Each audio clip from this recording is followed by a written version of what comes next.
Hello, hello, hello, everyone. Welcome to Time to Talk, our fortnightly live conversations about mediumship. I am Raf. I'm here with Guilherme, and we are the co-hosts of this program. Hi, Guilherme. How are you doing? I'm doing very well, and I hope we all are on the same page. Looking forward to have this friendly conversation here once more, isn't it? Yes. Let me shout out to Elsa. Elsa is online. I can see her. She already made some comments. Hi, Elsa. Um, and as soon as I have more people joining us, I'll shout out their names as well. But as usual, let me quickly go through our sponsors, let's say, of our program.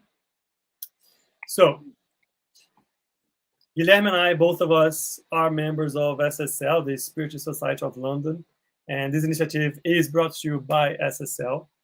SSL is affiliated to BUS, the British Union of Spiritist Societies. BUS, the Spiritist Federation, based in London, that works as an umbrella, pretty much that consolidates a lot of Spiritist initiatives in the UK. And our third one, Kardec Radio, our broadcaster that has been around for over 10 years, bringing a lot of content about the Spiritism in English, in many platforms. What all these three great institutions, let's say, have in common is the commitment to the dissemination of the Spiritist teachings. So if you are interested, once again, I'll tell you, go check them out, like their webpage, like their Facebook page, follow them on YouTube, and you'll be in for a treat. But moving on to today's episode. Episode of today, it starts with this question. Why do we have spiritual bodies? And why are we talking about this? Why are we extending this conversation about this? If you remember, last episode, we addressed a very curious question. Do spirits have organs? And the answer was, well, yes, they do have organs.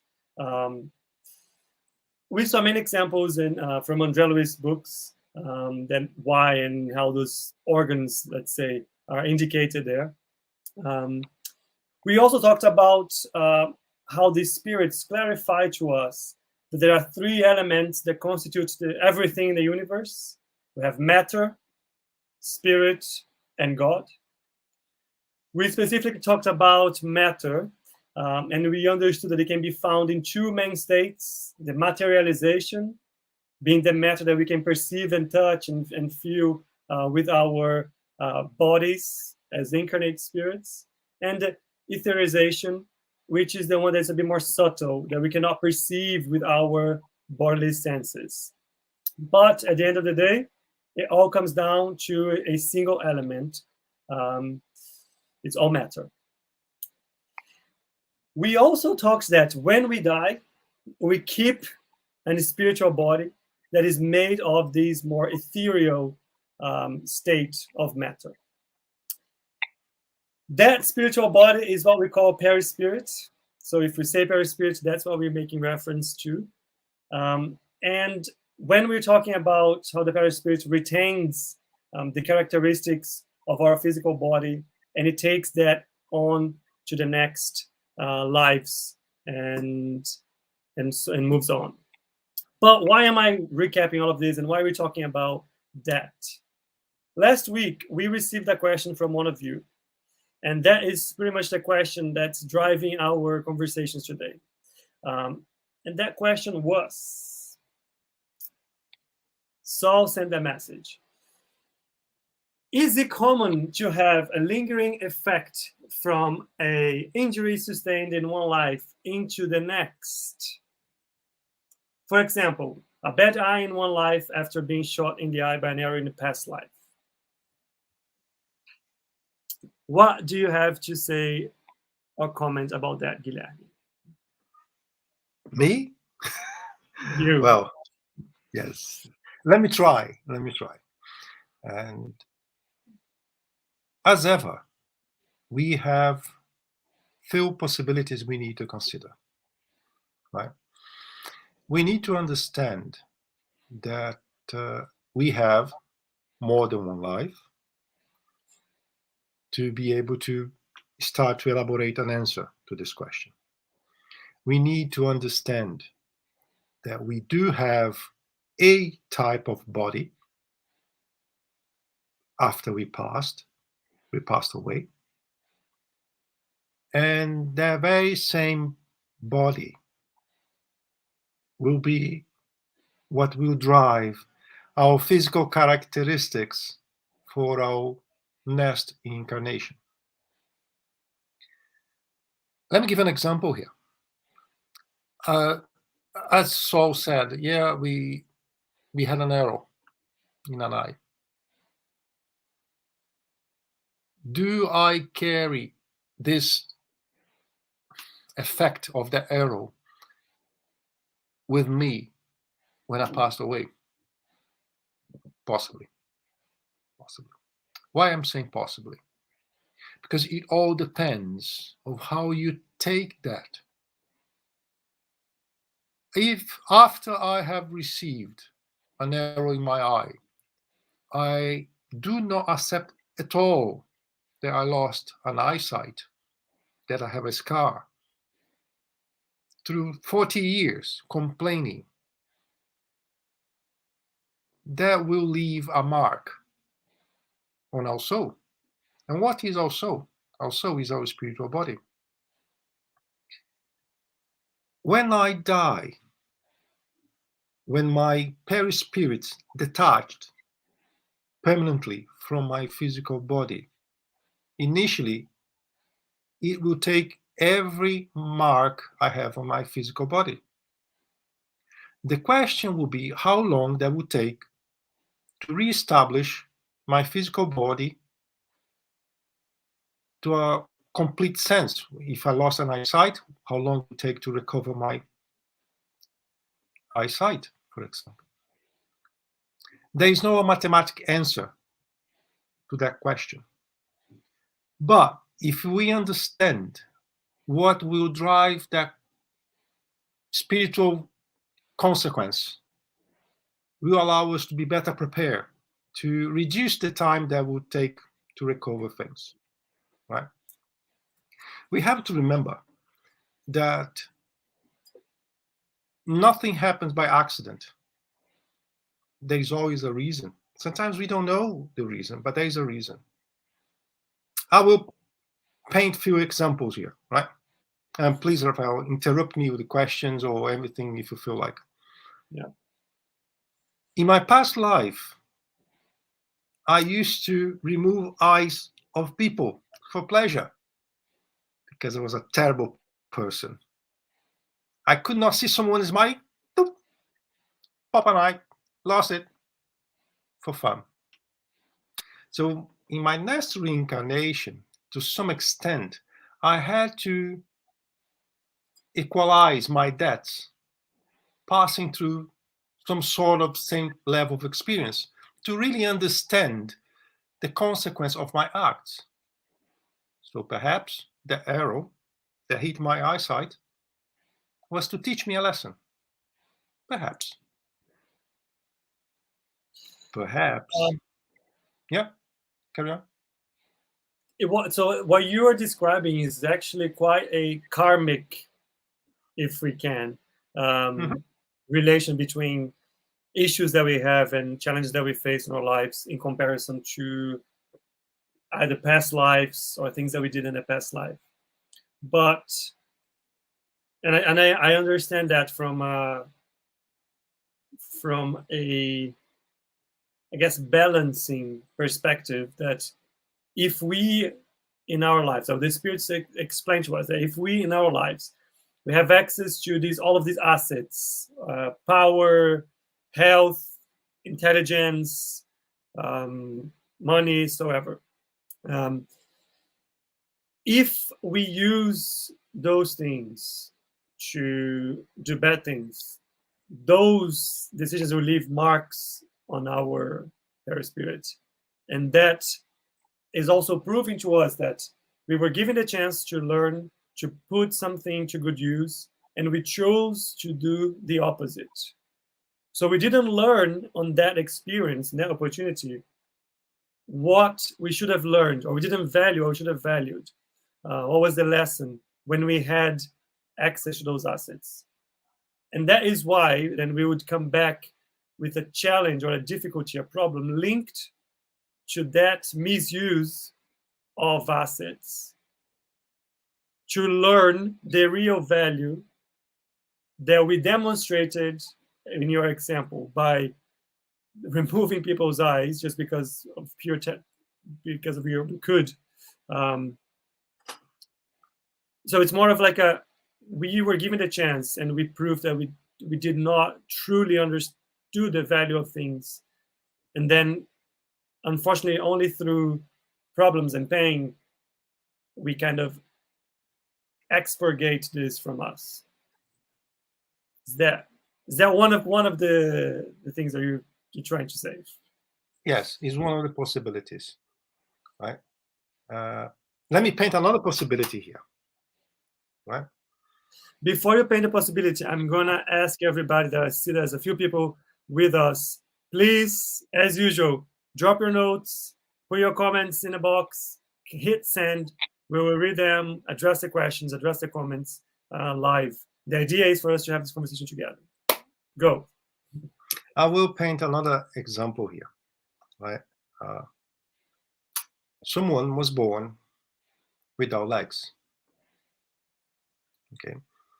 He was very, very unhappy, as we can all be very unhappy if we do not have legs or if we lose our legs, right? Understandable. But he was for many years complaining, suffering.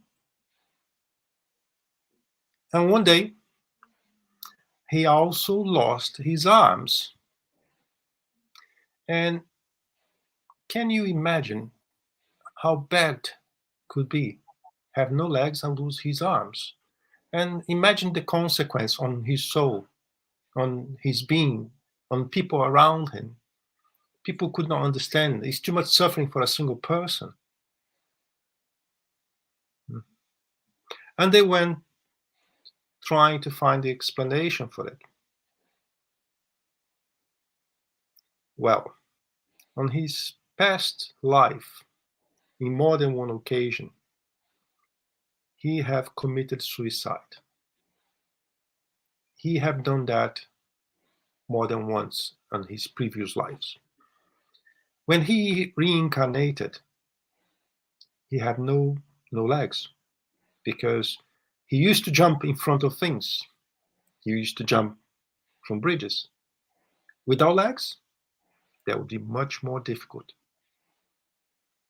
But as he grew up and he started to develop strength enough to terminate his own life with his arms, he lost his arms. So at the first sight, we see, well, too much suffering. Why is that possible? Why God allow things like that to happen?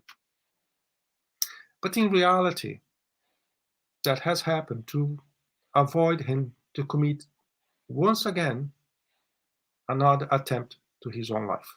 And we know the consequences are not nice.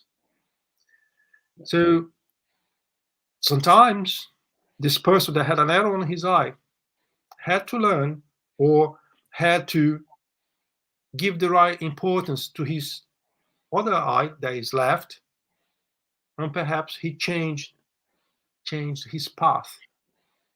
Yeah. So that's another possibility. This is very complex. It is. This is very complex, but I think the examples you're bringing, I think the conclusion say, let me actually bring the question back here again. The examples you're giving is, and I think you mentioned that before, is there isn't a rule, right? It isn't if you think about the God's laws and the laws of nature and so on, it isn't a simple here, this is the rule. If this happens, it's because of that. If this happens, it's not like a book where it says, if you're going through this, it's because that happened. If you're going through that, you have to learn this. Right. It's not as simple as that. It's much more complex. But bear in mind that we're not answering Saul's question yet. Yes. So what I was going to say actually is, I think Saul is actually asking if by having a problem or an issue in your physical body in one life, if that is reflected in another one, if you take that with you in another one. So it's not necessarily asking about the origin of problems that we face but it's asking if I have a physical condition, is that going to mark my perispirit, and then I'm going to take that with my next life. Mm-hmm. So why I mentioned the picture number 2 with the guy that lost his limbs, because it's well known in the Spiritism world that when we attempt to our life, a bullet in the head, poisoning ourselves, next reincarnation, we will bring some defects in our body. That I think that's well accepted in the Spiritist environment. And the reason being is that we attain against God's law. We attain against our physical body. Our physical body reflects in our spiritual body. And when we arrive on the other side, for example, if I shoot my head, I'm not going to appear on the other side jumping and happy because I'm not in my body anymore. It's exactly the opposite. I will have the effect of that bullet that damaged my physical body, also damaged my spiritual body. So you have to be treated. You have to pass through all the process that we know here on Earth when we have an accident, for example. We also have to pass to that same thing on the other side. And depending what we do, the mark could be quite extended. And how that happened, the person that shoot his head perhaps will come back next life with some disability to think, to hear, and a few other things. If I shoot my heart, perhaps I'll have a congenital heart disease and things like that. This is one possibility. Now trying to answer specifically Saul's question. It depends how you take what has happened to you. If you accept what has happened to you, chances are that you will be able to restore your spiritual body faster than someone that do not accept at all. And if you have learned what you have to learn, because that's why we're here to learn. And when we come back next time, is to learn something else, to correct little mistakes we done in the previous life. We come back, we learn again, and that's a continuous process. So if you have learned what you have to learn, for example, you won't come with a heart disease, perhaps you have a little mark, like a birthmark, and that's it. So it all depends how you take the event, right? But remember, even if you do return with some marks, perhaps more than a birthmark, congenital disease on the heart, for example, is because you have to reconstruct your spiritual body. The origin of your physical body is your spiritual body. And sometimes to rebuild your spiritual body as a whole, you have to reincarnate again.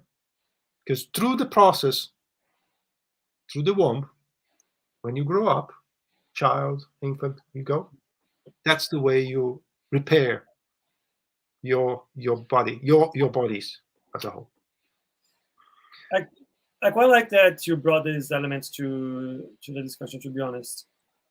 The way, more importantly than the issues that you are worrying about, the issues that you have, is the way you live your life and you deal with it, how you take on those challenges and issues and problems. How are you facing your life despite the difficulties that you have from a physical I perspective? have an example that came to my mind here. You can all Google it. Nick Vulovic. He's a lad that probably has like 30 years old now. He has no limbs. He was born like that. He gives lectures one after another all over the world with his positivity. He has no limbs from day one. No. Do you think next time he'll come back without limbs and everything? No, he's an inspiration to all of us. So chances are that he came not because he needed to, perhaps to teach us a lesson. Because sometimes we always complain about something. We are not happy with what we have. We are not happy with ourselves. And when we see someone like him smiling, giving good messages, this is a point to all of us to think. Sometimes we complain about everything, but sometimes we have too much. You were giving me the... Sorry, Glenn, go ahead. No, I was saying Google Nick Vulovic. And okay. I think I've seen lectures from him, or like the shows or performances, let's say, talks. That's what I want to say. You give me the perfect hook to something else. I think what is behind that statement, that it's how we face the challenges, the difficulties, that is, I think, the key on how to get over that from a spiritual perspective, from a mark in your perispirit. I'm just quickly say Bruce just sent Stephen Hawking's. Yeah, this is a very good example. It's even more famous. But and by the way, look at the results of his life in our lives. Yeah. Look at the impact of his will, his strength to carry on. Look what he brought to us. Will last for generations. Yeah. Let me explain why that is a key item to get over that limitation, that issue that you brought as a karmic condition, let's say. By seeing past your limitations and allowing you to just go on, live your life, do not complain, live your life to the fullest, and so on, you are indicating that you understand that the value of your life and the value that of you are doing, you're producing, your contributions is greater than a physical condition. In reality, we know that's true from a rational perspective, because we've been talking about we are spirits, and our life goes on. Our spiritual life is the one that matters. And what we are going through now is just a moment. If you get stuck in putting so much value in the difficulties and looking at the difficulties that we are facing, the problems, and how unfair it is because we don't have the full story behind at the moment, what we're saying is that we are not fully understanding yet that the value of our life is not based on this material existence, but further than that. So it's actually an indication that we are moving away from being more materialistic and being a bit more spiritual. And that is a perfect hook, as I said, to talk about perispirit again.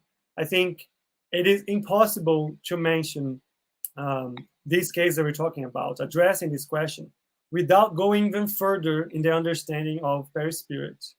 I do have a video to share. It's a quick one. It's less than a minute, so ask you please to bear with us. It's a courtesy of the YouTube channel Spiritism Without Questions. The images are actually extracted from the movie Astral City, which is based on the books from André Luiz that we've been talking about in the past episodes. And just as an understanding of what's the image like. The image that we're going to see, it represents André Luiz just after he passed and when he was received in a spiritual hospital. And the nurse that was looking after him explained to him that he brought with him in his spiritual body the marks of his behaviors while he was on earth.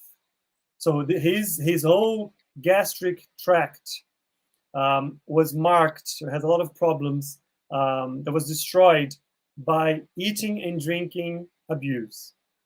So then the nurse provided some healing treatments to him with magnetic energy, new bandages, and it then clarified to him that regardless of any spiritual, I think that's an important one, regardless of any spiritual treatment, the healing works is based on and dependent on each spirit, his own. So I think that's a key one, and it goes back to what we were talking about, putting the right value in our spiritual side, not on the material side. I'm going to share the video. You understand now what's going on in the video. The voiceover is from the channel that I just mentioned, talking a little bit about pure spirit. So let's take a look. Spirit, also named spiritual body or astral body, is a wrapper that gives form to the spirit. It is formed by a subtle matter, called fluid, which can change shape by the command of thought, so a spirit can change his appearance and look younger. A harmful habit during physical life affects the paraspirit, who will have injuries in spiritual life as a consequence. It is responsible for connecting the spirit to the physical body and shaping it before incarnation. It is the means of communication between spirits and mediums. The paraspirit produces light according to the evolution of the spirit. The more the spirit evolved, the greater the intensity of the light that its paraspirit emits.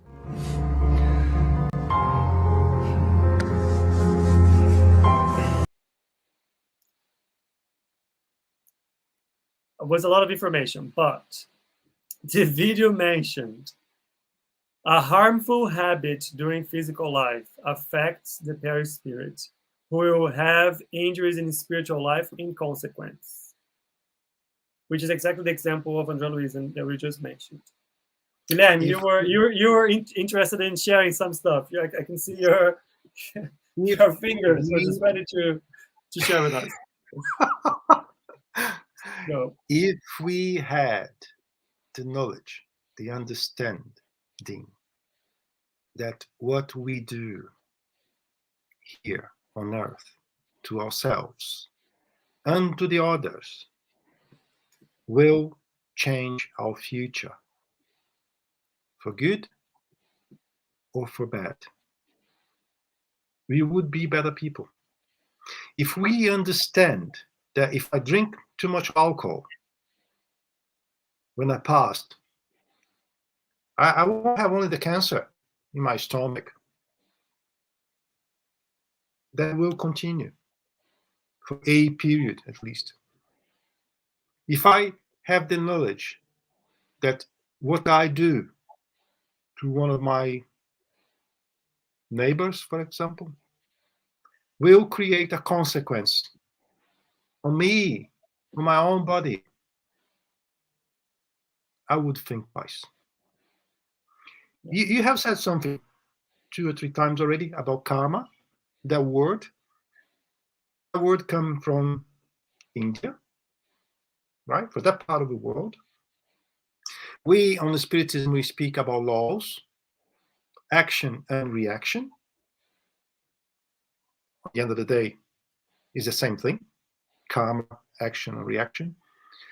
Anything we do create equivalent force in the opposite direction. This is physics. It happens to us. It happens to our physical body. It happens to our spiritual body. The day the humankind start to realize that a little bit better, perhaps we won't have wars. Perhaps we will treat our neighbor a bit better, because we know that we are the one that will suffer the consequences. That's why I was. You just pretty much captured something that Bruce is on fire today. Bruce just shared with us this message. Perhaps everyone and everything is your teacher. Quote of His Holiness the present Dalai Lama. It's exactly what Guilherme was talking about and what the video was talking about. Harmful habits will mark your spiritual body, your perispirit. But there's something. The opposite is very, very true. If you practice, if you create that practice over the years to do good, to help people, work in a charity event, for example, as a routine, what you gain is positive.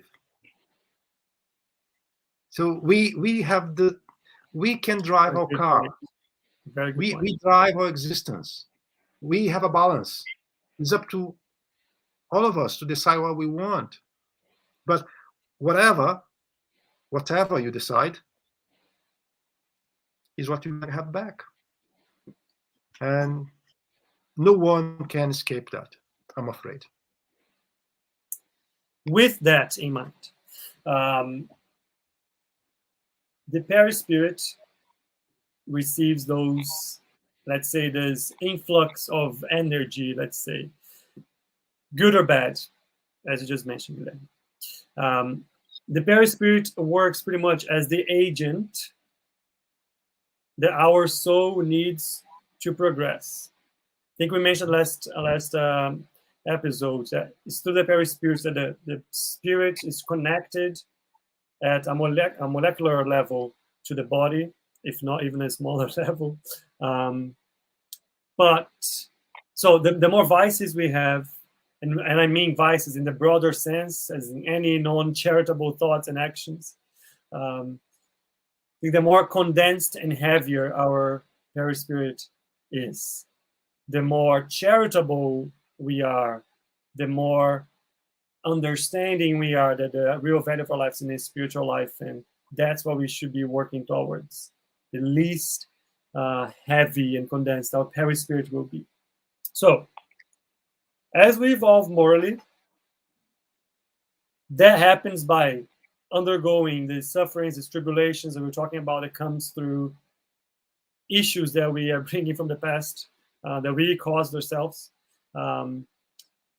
By avoiding bad deeds and practicing good, we will purify our perispirit. We will be less dense and more ethereal. And that is why our actions reflect that we are placing more value in our spiritual life and being charitable towards others.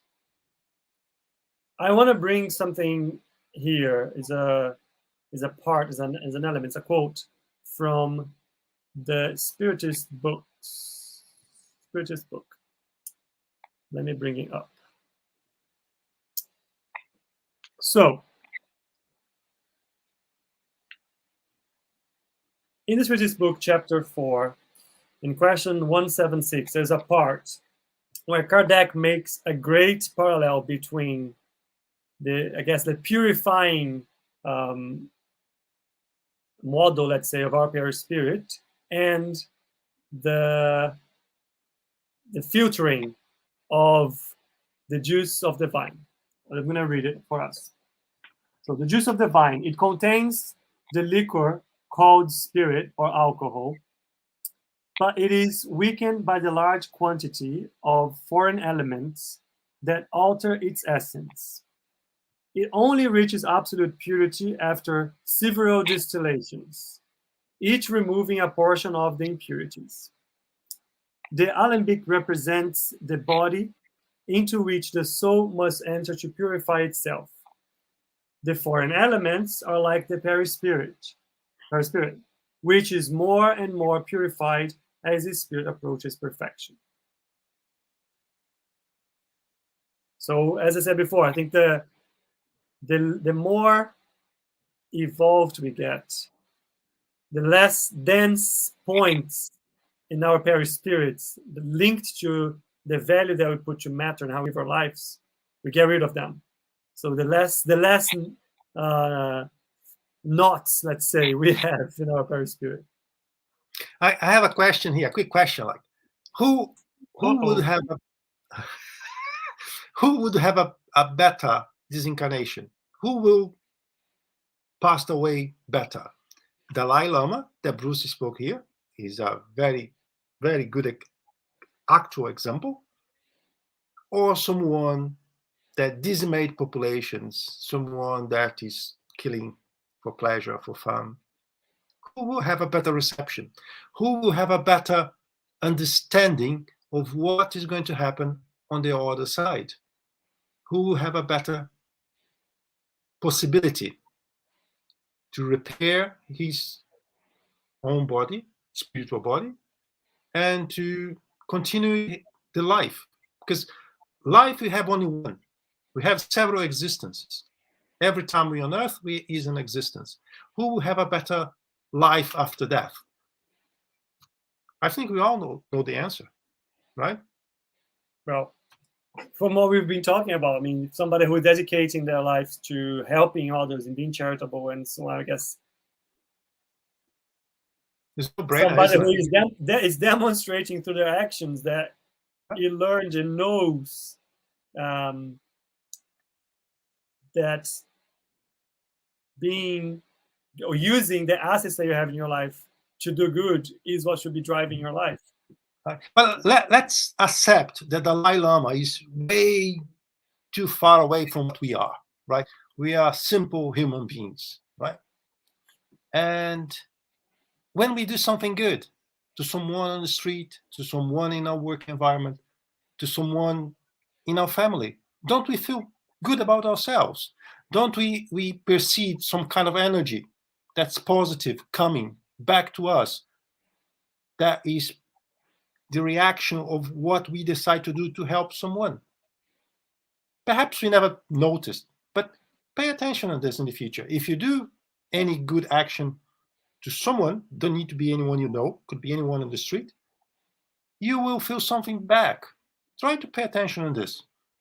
And then you start to make question how that mechanism works. What is that kind of thing I'm feeling? Someone in the public transportation need a little help, give a little help. See when the person said to you, or thank you, you made my day. Perhaps you did, you really did. And that good energy is coming to you, you know? It's something to think about it. You were just saying something that I have a friend that mentions that all the time, and I think she's so right. We have such I guess a hot topic in the moment, which is mindfulness, to be mindful, to just reflect on your own and so on. And I think that is very important. Of course, it is. We need to kind of know and reflect and understand ourselves, our emotions and so on. But we just need to be, I think, careful, because mindfulness should lead us to the next step. If we get stuck in a mindfulness, we might not get to the next step, which is selflessness. Because the provocation immediately have been spot on. If you think about, do the experience. If you do good to someone, if you're charitable to someone, I guarantee you will feel the sort of happiness that you will not feel in any other way. It is just there. And if that can cause such a good emotion in this heavy matter body, imagine the impact that it has in something as subtle as our perispirit, which is a body that we cannot perceive. We have to remember that even to do good is a matter of practice. Because if we are comfy in our flat, in our home, nice meals, nice clothes, cars, whatever, we're not used to go to poor areas to help people, to go to hospitals to help people, sanatoriums to speak to people that need only to be listened. But if you create a practice over a period of time, ask yourself, if you want to let it go, or if you want to continue doing what you decide to do. Because you feel addicted to that good energy coming back. You want more. And you start to realize that if I help more, I have more. So that's a good kind of good, how can I say that? It is. It's like It's a it exercise. retrofeeds. It's like a self-fulfilling prophecy. Yeah, correct. It's a domino effect. How is that related to paraspirits, Guilherme? I think we kind of deviated a bit. It's a great question. Actually, we may have seemed to deviate, but we didn't. Because the paraspirit, our spiritual body, our astral body, there are so many different names, but it's exactly the same thing. We spiritists call paraspirit, right? It is the matrix of our physical body. Every mediumship effect passed through our spiritual body. Our future incarnation depends on our spiritual body. The next incarnation has kind of a program that will be added to our new body through our perispirit. Through our perispirit, we'll be able to intervene on whatever we need on the other side of the spiritual world. Without perispirit, we cannot do anything. So when we were saying about creating that link to good things, to have good energy, because that will keep a protection to our perispirit. That will help us to heal our perispirit. And by the way, the diseases we see in the physical body starts on the perispirit. So it seems to be not connected, but in reality it is. And we are more connected to our spiritual body than most of us can think, because it is the matrix to everything we know. So when we say sometimes, do good, do help someone, it's not just because of seems to be nice. There is a chemical, physical reaction triggered by the action that your body, physical body and spiritual body will benefit from. And if you really want to know a little bit more, that's not true. No, it's impossible. Try to find the latest research, medical research. There are hospitals, they are using some of those practices because they could see the benefit happening. So internet is a powerful tool, and we should be more, how can I say that? We should be more like kids, asking why. Why again? Why? I don't believe in why. Go on the internet, Google it. Just inquisitive, just be more curious about it. Yeah. Correct. Don't believe anything we say. I would recommend. Go research and read. Yeah. Okay. Let me.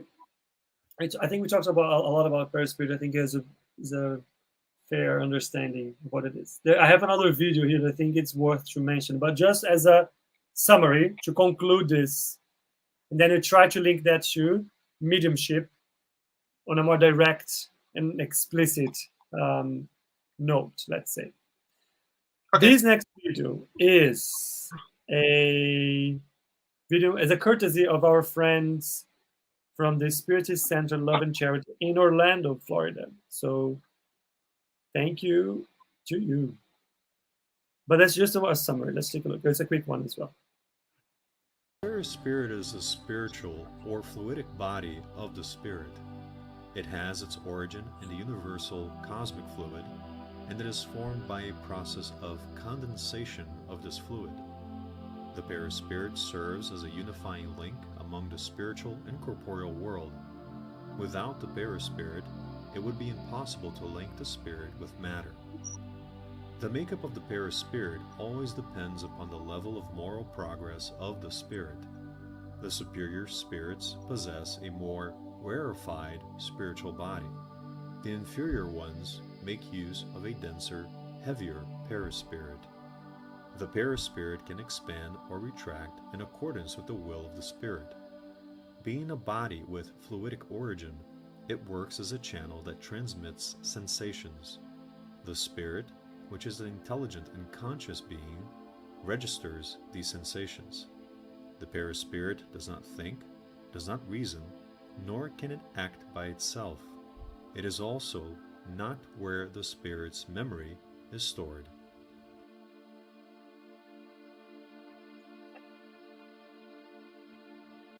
Right. If Pretty you, pretty cool, right? If you, look, there's a lot of content in the different books about perispirit.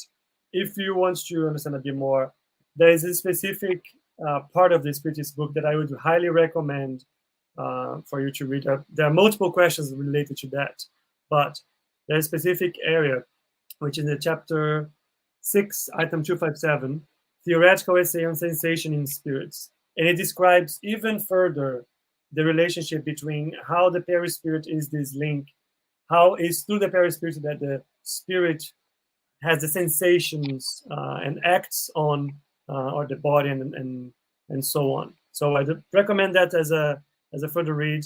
I'll put the rest of the references that we used at the end. But now that we have a better understanding of this spiritual body, what is the relation between perispirit and mediumistic communication? We understand that the spirits live through and go on, that with us we have this perispirit. We understand there are people that can communicate with these spirits. But if a spirit, when they die, have a perispirit, and a medium, when it's alive, has also a perispirit, how does that interaction work? How does it work? Rafael, I think that is not a simple answer, right? But I will try to make simple as possible. I think we started already to give like a little glance last time, right? But I think now we all accept that we have a perispirit, our spiritual body. And any type of communication on a spiritist meeting or any mediumship event is between perispirit to perispirit. The spirit who wants to pass a message get closer to our spiritist body, our perispirit. So when they get closer, it's like they start to vibrate and they start to pass from, let me put this way, the brain from the spirit will pass to the brain of the spiritual body of the medium, the information he wants. I think that's the easiest way to understand. Get closer, and head to head, he passes the information. And if you want to think a little bit about it, how does it work telepathy between incarnated human beings? You think, one end, on the other end, you receive, like a radio. There is a receiver, but there is a transmitter. So the spirit, through his brain on his spiritual body, is the transmitter. My perispirit, through my brain, perispiritual brain, is the receiver. It's like a radio. You send the waves, the one receive, and that's the beginning of the communication. There are several types of mediumship, right? But I think we can concentrate What time is it? Yeah, we have time. We have 10 minutes. Okay, so we have mainly two types of mediumship we want to talk here, at least today. The one that the person talk, that we call psychophony, or the ones the medium writes, psychography, right? Before I start to talk about it, we both did a research to this one. We asked mediums how they felt the process of the communication work to them. Yeah. Okay, you bear with me because I have to read, because there was a lot of information to keep in my mind. So do you want to start, Rafael, or do you want me to? Yeah, I can. So as Guilherme was saying, I am not, I don't receive like messages. I'm not an extensive medium myself, but I have people that are close to me that are. So I wanted to ask them, and they participated in multiple mediumship sessions, and they were explaining to me that the one that's close to me, she is an intuitive medium. So, and she explained that for her, it's like a mental connection. So the spirits that would come for enlightenment and treatment, and when they get closer to her, that she would feel discomfort. She would feel like an electric current just going through her body. She would feel goosebumps.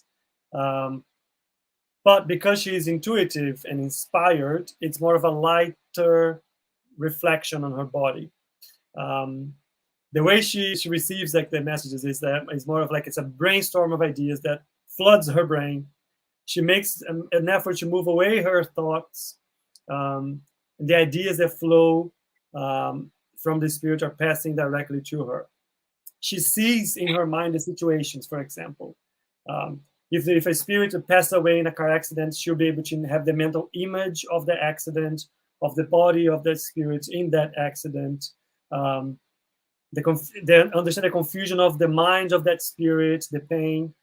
But she would see the image in her mind. She would not feel necessarily the pain. And the spirit would not be speaking using her vocal cords. She sees it, registers, analyzes what she's seeing, and then she'll translate in the session. Sometimes the impressions are still very sad, so it would cause her to cry with the spirit.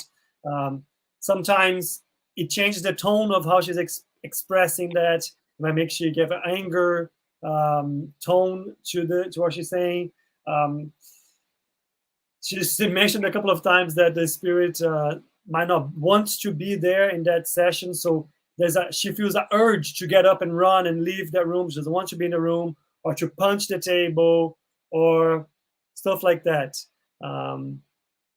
which I thought was quite interesting. On a way, but she says that she also has control over her body. What about you, Guilherme? What did you hear in your conversation? Let me read. It's a lot of information. I even have to say to the medium, stop. It's too much information. Hold on. Well, I will first, I've split my question to her in two different modalities, right? I will read through psychography first. She hears an internal voice inside her head. And then she writes what she hears inside her head, not through the ears, but inside her head. There are other type of perceptions. Someone grab her hand and she starts to write. And she has no knowledge of what has been written.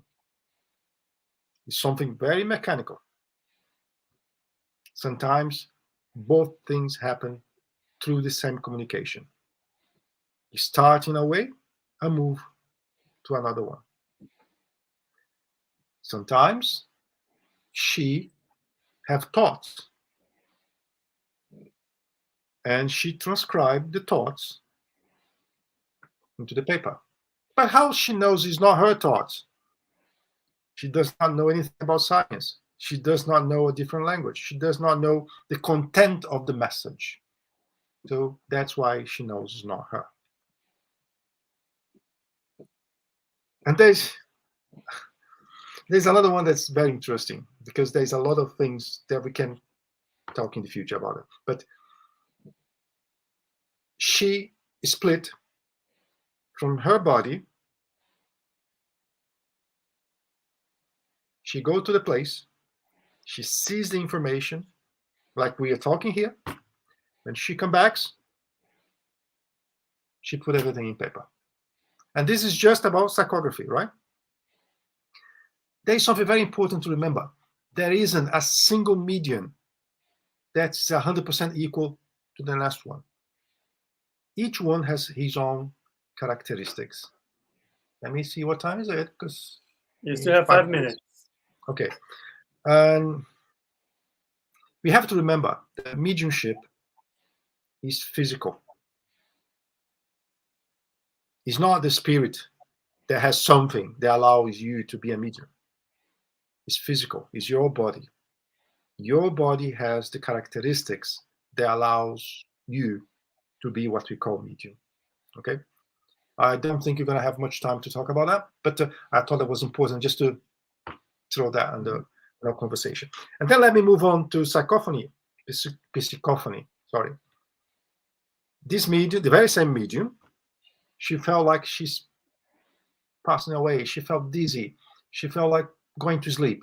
That's the beginning of the trance when she's going to speak. Not she, the spirit is going to speak, really. So there are different types of communications like that. The spirit is like he insert the conversation he wants inside to her head. And she could not explain how, but she started to speak what is inside her head. There's another situation where she speaks and there's nothing inside her head. She's not listening to anything. She has no thoughts. She has nothing. It's like a void inside her head, but she's speaking and she has no knowledge about what she's speaking to. One thing that's important as well is to understand that some mediums, they feel physically the pain of the spirits. This one in particular, if the spirit has some burn in his body, she may feel the burn. If he has a strong headache, she will feel the headaches. Not in all communications, eventually. Right? And once again, the medium is split from his body. That means her perispirits move a little bit away from the body. She has the information, and she starts to speak with the spirit in that location, and her body reproduce what she's speaking to. So why we speaking about that? Because there are so many different types of mediums, the way they perceive, the way things happen, the way we understand. Because sometimes we don't even understand how it happens. We need to ask someone, please, can you help me to understand what's going on with me? Sometimes we don't have even the answer. So I think that gives us a bit of idea how the process works, isn't it? Yeah. I am happy to say that we had a couple of comments here. So Doa Auk actually sympathized with your description and said that that's pretty much how the beginning of it when you're describing about the writing medium. That's pretty much how she feels and how it works with her as well, with the hearing and writing. And Nancy is sharing with us that it made her think about the explanations in the, I guess it's the Meanings of Mediumship by André Luiz, another book by André Luiz that explains a lot about that as well. Mm-hmm. We can get into the end of today, but we are just touching the very surface of this. And I want to quickly just bring up a quick description from the Medium's book, chapter 14. So it kind of summarizes what the descriptions that we were bringing, and it kind of lives in a nice way for us to close the conversation. So item 166 from the Medium's book, chapter 14. In order to communicate, a spirit utilizes the most flexible organ it can find in a particular medium. From one, it borrows the hand, from another, the vocal cords, or from a third, the ears. In general, speaking mediums express themselves without any awareness of what they are saying. and they nearly always address subjects completely foreign to their customary ideas, outside their sphere of knowledge and even beyond the reach of their intelligence.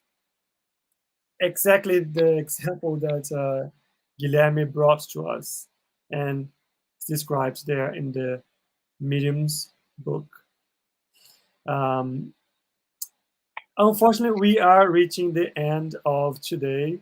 I want to say thank you a lot to everyone that participated. I see a message from Faye. Thank you, Faye, for joining us. Nancy, Doa, Saul, Bruce, Elza, Stephen, thanks a lot. Keep sending your messages and comments.